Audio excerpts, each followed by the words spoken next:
कि शंकर जी के मंदिर जाते रहो, भगवान शिव को एक लोटा जल चढ़ाते रहो, शंकर भगवान को एक चावल का दाना चढ़ाते रहो, शिव के मंदिर में एक बेलपत्र चढ़ाते रहो, बेलपत्र ना मिले तो शंकर जी की उठाकर धोकर फिर चढ़ा दो, पानी ना मिले तो 3 बार ताली बजा दो, वो भी ना मिले तो शंकर के दरवाजे पर जाकर थोड़ा सा मुस्कुरा दो। भगवान शिव को लगेगा रोज आती है और मुस्कुरा के जाती है। पार्वती जी कहेगी मुस्कुरा इसलिए रही है कि 2 बार तो पशुपति व्रत कर लिए, रोज सोमवार का व्रत करती है, इसके बाद भी दुख नहीं कट रहा तो तुम्हें चिढ़ा कर जा रही है। शंकर जी कहेंगे अब इसका दुख मिटाना पड़ेगा, मुस्कुराओ उसके दरवाजे पर जाकर, उससे कहो तो दिल की बात। इस शरीर को लोग कहते हैं आपके गुरुजी ने कहा कि भगवान से कुछ नहीं मांगना चाहिए, पर हमारी तो शिव महापुराण की कथा कहती है जो कुछ भी मांगना संसार से मत मांगना, उस भगवान से मांगना, जो दुनिया को देता है वो तुम्हें दे। आपके गुरुजी ने कहा भगवान से कुछ मत मांगो, पर हमारी शिव पुराण तो कहती है कि किसी से मत मांगो पर उससे मांगो, वो तुम्हारा बाप है, जगत का बाप, जगत का पिता, देव अधिदेव महादेव है, उसके पास चले जाओ दिल से।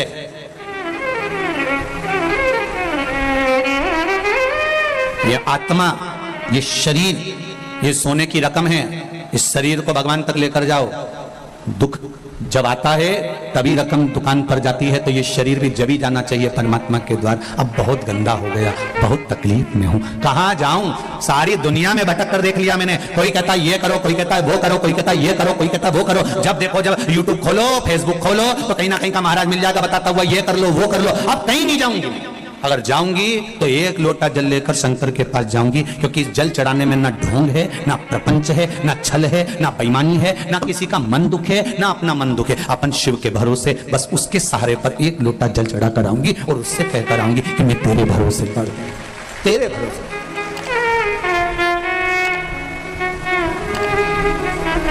बस तेरा सा भोलेनाथ दया करना, मैं तेरे भरोसे हूँ।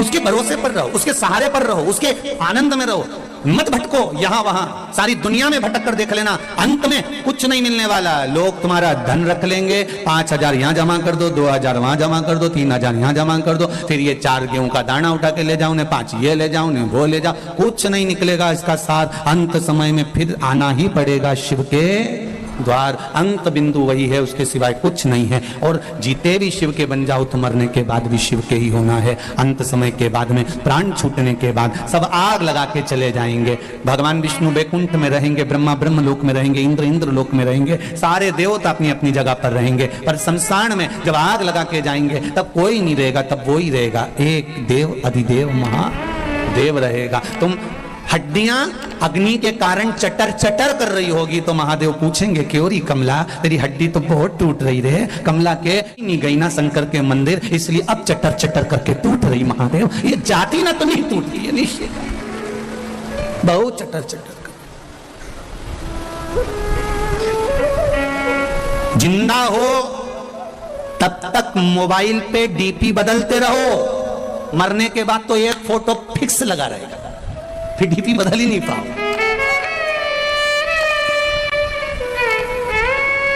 मरने के बाद डीपी बदल रही है क्या? अरे बोलो तो सही, एक जैसा फोटो, इतना बड़ा फ्रेम में माला पूड़ी और खीर चिपकी हुई और तुम पल्लू लेके मुस्कुराती हुई। इससे ज्यादा कुछ नहीं जीवन।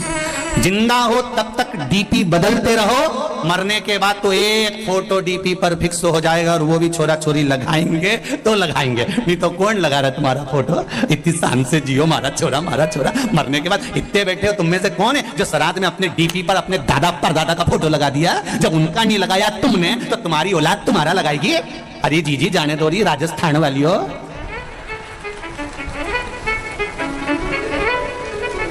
कोई नहीं याद करे, फालतू की बात।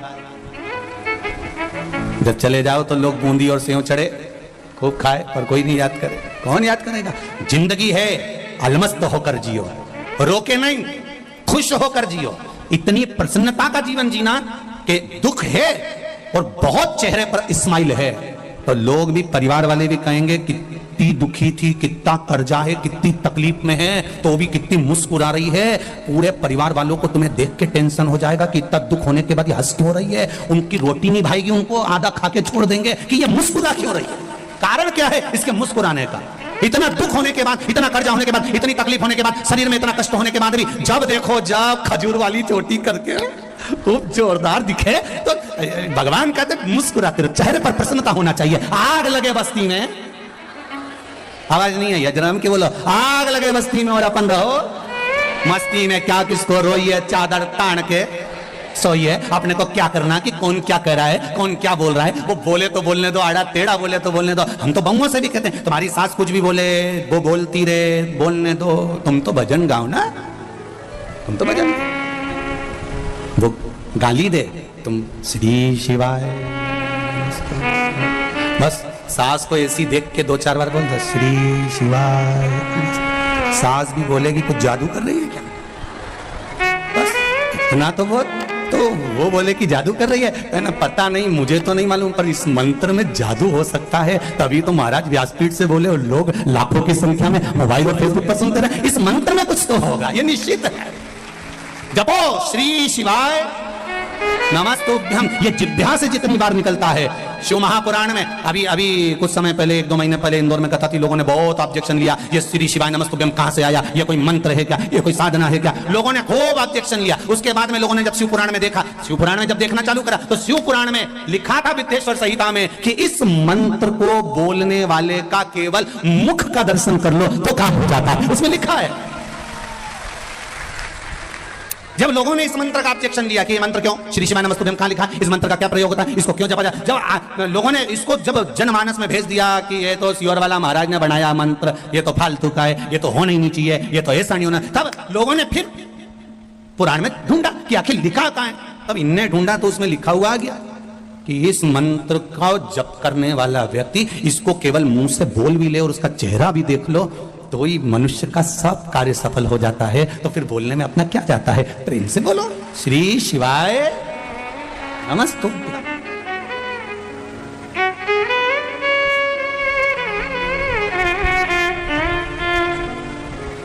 स्मरण है उसमें।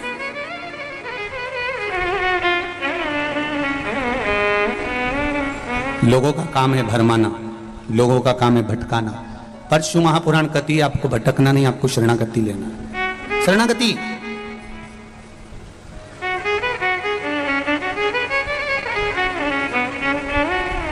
विभीषण लंका में रहते थे, कैकेयी अयोध्या में रहती थी। कैकेयी अयोध्या में रहने के बाद भी नहीं सुधरी और विभीषण लंका में रहने के बाद भी नहीं बिगड़े। कारण भीतर का जो संस्कार होता है ना, इसको कोई मिटा नहीं सकता। विभीषण के भीतर ऐसा संस्कार था कि विभीषण उससे डोला नहीं, और कैकेयी के भीतर जिदपन था तो उसको कोई टोला कोई नहीं। आज हिंदू सनातन धर्म के जितने त्योहार आते हैं, हिंदू सनातन धर्म की होली आई तो लोगों ने कहा पानी बचाओ, रंग मत लगाओ। दिवाली आई बम फटाके मत फोड़ो, प्रदूषण आएगा। नवरात्रे आए गरबा मत खेलो, ये हो जाएगा वो हो जाएगा। जितने सनातन धर्म के त्योहार आते हैं उसमें कहीं ना कहीं हम उसको रोकने का प्रयास करते हैं, बल्कि प्रयास अपने मन के कंट्रोल पर होना चाहिए। जब विभीषण लंका में नहीं बिगड़ सकता, कैकेयी अवध में नहीं सुधर सकती, हमारा मन का कंट्रोल होना चाहिए। हम जाएं गरबा खेलने, हम जाएं होली खेलने, हम जाएं दीपावली मनाने के लिए। सनातन धर्म के त्योहार आए उसको उत्साह से मनाना चाहिए, उसको उमंगता से मनाना चाहिए और अपने मन पर कंट्रोल रखना चाहिए कि हम कहीं गलत संगत में तो नहीं जा रहे। हमें हमारे माता पिता ने भेजा है, हमारे माता पिता ने हमको भेजा कि जाओ तुम, ये होली का त्योहार है, ये दिवाली का त्योहार है, ये गरबे का त्योहार है, ये त्योहार आया है, तुम अच्छे से मनाओ। रक्षाबंधन का त्योहार है, हमारे माता पिता ने जब विश्वास रखकर भेजा है तो हमारे माता पिता के विश्वास को हम तोड़े ना, बस इतना स्मरण होना चाहिए। बाकी का त्योहार कोई भी हो सनातन धर्म का, उसे दिल से मनाना चाहिए। जितनी उमंगता से मना सकते उतनी उमंगता से मनाओ।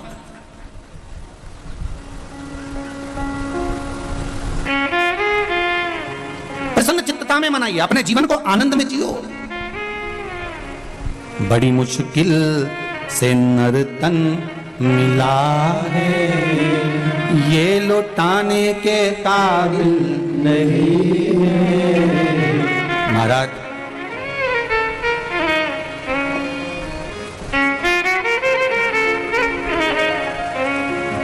83,99,999 जन्म फालतू के मिलते हैं। उसके बाद मनुष्य का जन्म है 84 लाख हुआ। कितने जन्म निकल गए इससे पहले बोलो जरा? 83,99,999 जन्म। कभी मच्छर बने थे, कभी जुआ, कभी खटमल, कभी झिंगुर, कभी कीड़ा, कभी जलचर, कभी थलचर, ना जाने कितने कितने जन्म। 83,99,999 जन्म तो ये जीव जंतु के मिले थे। आखिरी का जन्म है 84 लाखवां जन्म। कौन सा? अरे बोलो जम के, मनुष्य का। और 84 लाखवां जन्म, और इसके बाद भी कोई गारंटी नहीं दी जीजी कि अपन वापस मनुष्य बन जाएंगे। वापिस मनुष्य बने ये कोई भरोसा नहीं। अगर दूसरे का पैसा खाकर मर गए तो अगला जन्म भैंस का मिलेगा, और भैंस का जन्म मिलेगा, और जिसका पैसा खाकर मरे उसी के घर में दूध देना पड़ेगा, और वो नोच नोच के निकालेंगे। नोच खूब रोगी तुम भी कि हमने कौन सा पाप किया था जो इस सेठ जी के यहाँ सारा दूध देना पड़ रहा है। तो दूसरी भैंस समझाएगी तुम्हारे मोहल्ले की पड़ोसन, अरे अपन इसका खा के मर गए थे इसलिए निचोड़ निचोड़ के दे दे जब तक कर्जा पूरा नहीं हो जाए। खूब झूठ बोलेंगे, अब शब्द बोलेंगे तो अगला जन्म मेंढक का मिलेगा। जितना अनसन बोलेंगे तो हम तुम तो मेंढक बन जाएंगे, तुम मेंढकी बन जाओगे। बोलते रहो। एक जन्म 83,99,999 के बाद जो मिला है ये मनुष्य का शरीर बड़ा विचित्र है। अंतिम बिंदु है, आखिरी। और इसमें इतना हमें फालतू के प्रपंच में नहीं पड़ना। घर में रहो, परिवार में रहो, कितना भी झगड़ा हो, कभी लड़कर अपने मायके नहीं जाना, कभी लड़कर मत जा। इनकी छाती पे मूंग धलो और मत जा। नहीं जाऊंगी, जा। कोई कितना ही झगड़ा करे, सास कह भी देते हो तो तू तेरे पिताजी के पास जा, तू अपने बाप के घर जा। नहीं जाऊं मैं तो शादी करके यहीं और यहीं रहो, और जितना ज्यादा लड़ाई झगड़ा हो उतनी जोरदार रोटी में घी डाल के खाओ, क्योंकि लड़ने के लिए फिर एनर्जी भी तो चाहिए। तो तुम तो अच्छा खाओ और फिर दूसरे दिन तैयार होकर फिर बैठ चल। पर नहीं जाऊंगी मायके तो नहीं जाऊंगी, जा। पहले का जमाना था कि लड़के मायके चले जाते, नहीं जाऊंगे तो जा। सियोर वाला महाराज ने मना करा, साला सर जी में बोला था मैं नहीं जाऊंगी।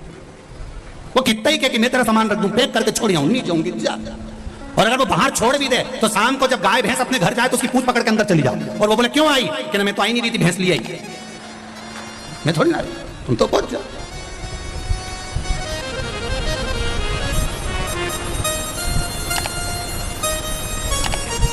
रहो प्रेम वश रहो। नियम ले लेना कि अब अपना 83,99,999 जन्म के बाद ये मनुष्य की देह मिली है, रोकर नहीं निकालूंगी, खुश होकर निकालूंगी। बीमारी आई है, रोग आया है, तकलीफ आई है, थोड़ा कर्जा हो गया है, टेंशन आ गया है, कोई बात नहीं। हर बात में एक बात को याद रखना कि मेरा देव अधिदेव महादेव मेरे साथ है, सब चिंता वो मिटा देगा। मेरा बालाजी सरकार बैठा है, सब टेंशन मिटा। क्यों सोच? किसके लिए? महाराज, मान सम्मान दुनिया देती है, अपमान मेरा देव देता है। इसलिए देता है कि वो अपनी ओर उसको मोड़ लेता है। थोड़ा थोड़ा कोई कभी आड़ा टेढ़ा बोल दे तो गुस्सा नहीं होना, बहुत सोचना कि भगवान ने अपनी ओर खींचा।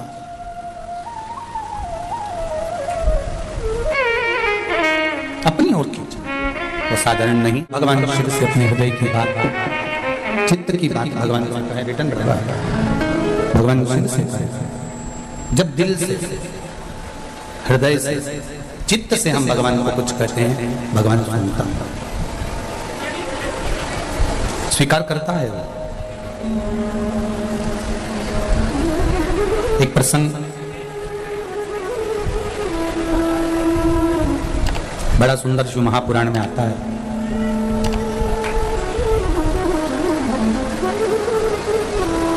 कि माता अंजना गौतम बाबा और मतंग बाबा के कहने पर आराधना कर कर जब शिव रूपी पुत्र को ही प्राप्त कर सकती हैं, तो भगवान के भजन में, भगवान की भक्ति में वो बल है, कि हम भी परमात्मा से परमात्मा को ही प्राप्त कर सकते हैं। ये नहीं है कि परमात्मा हमसे दूर है, हमारे भीतर जो है वो आत्मा है। विश्वास के बल पर हम जिसको प्रकट कर लें वो परमात्मा। सारी समस्या का हल एक लोटा जल। बस जैसे पार्वती मैया ने भगवान शंकर से एक प्रश्न किया कि शिवजी, हे ओघड़दानी, हे बागंबर धारण करने वाले, मुझे आपसे केवल एक प्रश्न करना है कि मृत्यु लोक में भजन करने का कोई एक निश्चित समय रखना चाहिए या नहीं? कई लोग कहते हैं हम सवेरे 9 बजे पूजन करने बैठते हैं। हमारा नियम है 9 बजे से 10 बजे तक मैं पूजन करती हूँ। मैं 8:30 बजे शिव जी के मंदिर जाती हूँ। मैं इतनी बजे भगवान के मंदिर पहुंचती हूँ। मैं इतनी बजे भगवान का ये कार्य करती हूँ। समय से नहीं है। 2 बहनें थी, घर में चक्की नहीं थी। जब घर में चक्की नहीं तो दोनों बहनों ने विचार करा कि फिर ये गेहूं को कहां ले जाकर पीसे। किसी पड़ोसी के यहां गई और पड़ोसी के यहां जाकर दोनों बहनें गेहूं पीसने लगी। एक बहन उसमें से गेहूं का दाना उठाती है, खाती है, पीसती रहती है। दूसरी देख रही है, पहली उठाती जाए, खाती जाए, पीसती जाए। किसी किसी की आदत रहती है कि वो गेहूं या बाजरा या जौ कुछ भी पीसते पीसते मुंह में का दाना पटक लेती है, खाती जाए। अब एक बहन तो मुंह में डालती जाए, खाती जाए, पीसती जाए। दूसरी मना कर रही है, क्यों पागल जैसे काम कर रही है। जब आटा पिस जाएगा, गेहूं का आटा हो जाएगा, तब घर पर चल के रोटी बना के खाएंगे। अभी तो मुंह में डाल रही है, अच्छी बात थोड़ी ना। क्या कर रही है ये? बार बार बार बार बार बार बार एक एक गाने को उठाकर मुंह में डालती जा रही है। समझाए?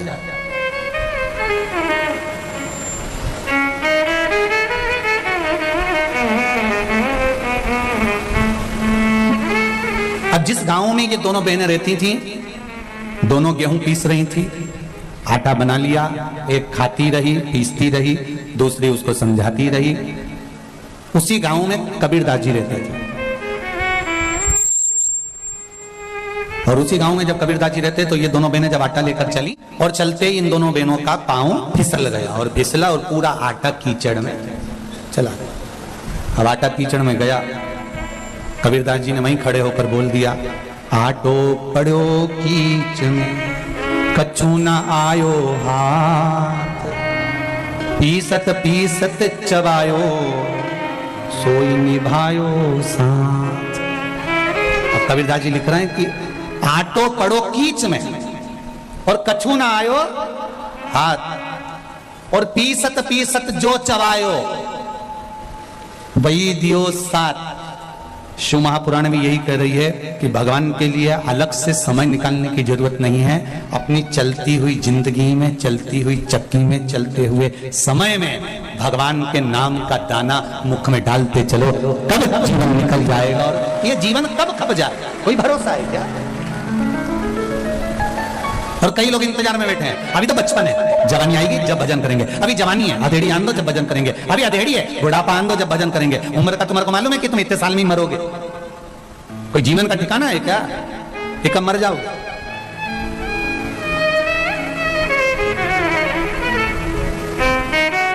काल करे सो आज कर, आज करे सो अब, पल में प्रलय हो जाएगा, हरि जपेगा तब। ये जीवन का कोई भरोसा नहीं, कोई ठिकाना नहीं कब क्या हो जाए। हाँ, अगर तुम्हारा विश्वास पक्का है, तुम्हारी भरोसा जड़ी है, तुम भरोसे के बल पर जी रहे हो, तो ये निश्चित है कि शिव तुम्हें साथ। एक पत्र आया, देख पत्र बहुत सारे।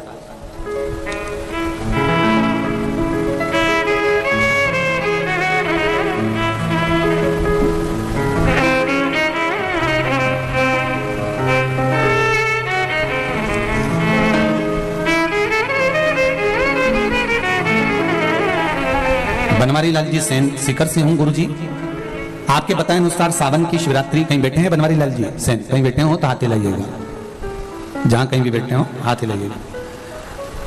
आपके बताए अनुसार सावन की शिवरात्रि पिछले साल मेरी बेटी ने पूजा की और अभिषेक किया। 14 साल उसकी शादी को हो गए थे, संतान नहीं थी गुरुदेव। 14 साल के बाद मई के महीने में 2022 को मेरी बेटी के घर संतान हुई है। मैं बाबा को भोग लगाने आया हूं। ये शिव है। एक पत्र और देखिए,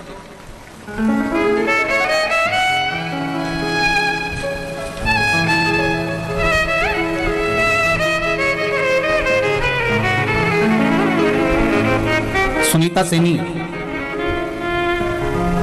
सुनीता जी सैनी अलवर से आई हैं, कहीं बैठी हो तो हाथ हिलाइएगा। आप ही हैं, दोनों हाथ हिला दो। श्री शिवाय नमस्ते।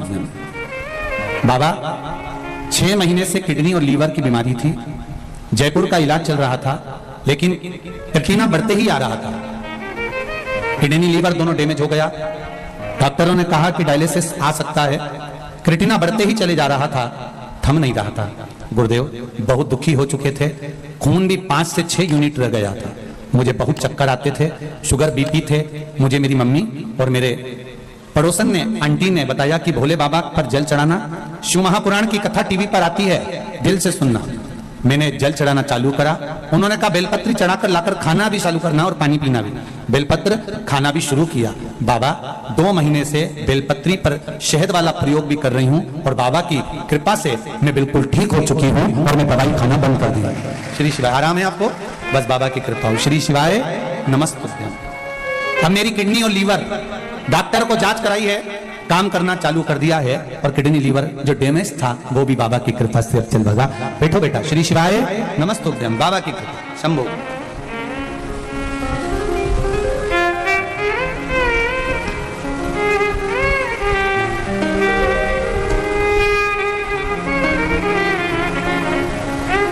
दीपिका शर्मा रतनगढ़ चुरू से हैं, कहीं बैठी हो तो हाथ हिलाएंगे। आप ही हैं, दोनों हाथ हिला देगा। श्री शिवाय नमस्तोभ्यम। भजन की लाइन बहुत सुंदर लिखी है दीपिका जी आपने। भोले बाबा दया करना, मैं तेरे भरोसे हूं। मैं बाबा की उदारता का क्या बखान करूं गुरुदेव। बाबा मेरे बेटे गौरव महर्षि ने बैंक की नौकरी के लिए खूब प्रयत्न किया, जितनी बार एग्जाम देता नहीं निकल पाता। बहुत समय हो गया गुरुदेव, एग्जाम दे देकर थक गया। आखिरी में लगने लगा कि अब नहीं लगेगी। जो लोग पैसा दे हो सकता है उनका लगता हो, पर बाबा एक बार शिव महापुराण की कथा श्रवण करी। बाबा ने आपकी कथा के माध्यम से पशुपति व्रत किया और शंकर भगवान की ऐसी कृपा हुई कि मेरे बेटे को जब अगली बार एग्जाम देने के लिए गया तो आरबीआई बैंक में मैनेजर की पोस्ट प्राप्त हो गई। शिव जी को भोग लगाने आई हूँ प्रणाम करने के लिए।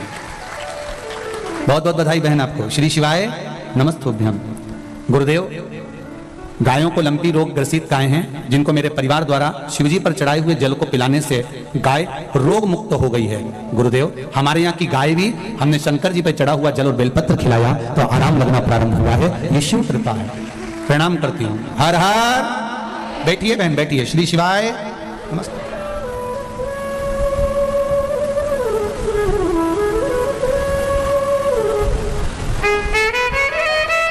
हर हर महादेव। श्री शिवाय नमस्तुभ्यम। पूजनीय गुरु जी द्वारा बताए गए 6 नवंबर मृगशीर्ष गुरुवार प्रथम दिन है। 180 साल बाद महासंयोग है। 5 दीपक वाला विशेष उपाय है, आप अवश्य करें। ये धन संपत्ति या रोग मुक्ति का, कर्ज मुक्ति या व्यापार लक्ष्मी प्राप्ति कई चीज़ होती है, तो आप इस चीज़ में ज़रूर करें और सभी चीज़ का उपाय भी मिल सकता है। तो आप ये वीडियो ज़रूर सुने और ये वीडियो अच्छी लगे तो लाइक और शेयर करना बिल्कुल ना भूलें। हर हर महादेव।